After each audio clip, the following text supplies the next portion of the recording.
À quel moment au gouvernement s'est-on rendu compte que les choses n'allaient pas? Est-ce que c'est en 2019, lorsqu'il y a eu le laboratoire de Winnipeg? Est-ce que c'est la Fondation Trudeau plus tôt? Est-ce que c'est un autre incident?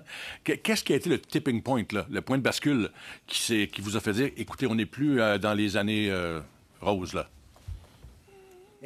Encore là, et je comprends la question, j'ai réfléchi beaucoup étant donné de la façon que la Chine a dominé beaucoup de ces conversations. On pense par exemple au printemps passé, juste en termes d'ingérence dans le contexte électoral.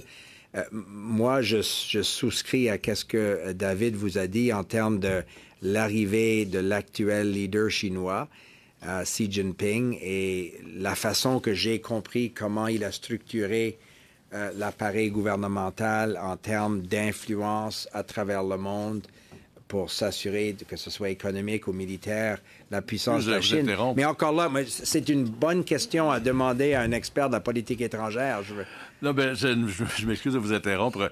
Ce qui m'intéresse, c'est de savoir, au gouvernement, là où vous étiez, à quel moment il y a une lumière rouge qui s'est allumée. Je connais la réponse de M. Vigneault, je l'ai lu, mais je sais que rétrospectivement, on dit Xi Jinping, mais lorsque vous étiez au gouvernement, dans le cercle des ministres, à quel moment ça a fait flash? C'est probable, c'est une très bonne...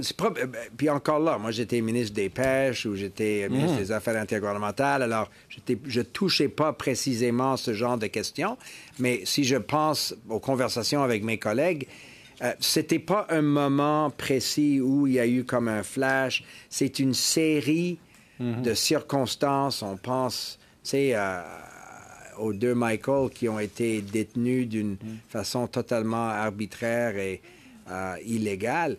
Mais ça, c'est aussi un symptôme ou ça, c'est aussi en conséquence de d'autres. C'est une menace et c'est une agressivité qui est en croissance. Et je ne parle pas pour d'autres pays, c'est sûr, mais dans mes conversations avec les ministres de l'Intérieur ou la sécurité de l'intérieur des États-Unis, par exemple, eux autres constatent la même chose que nous. C'est l'augmentation des tentatives d'ingérence, d'activités plutôt clandestines et la façon qu'ils essaient d'avoir des renseignements économiques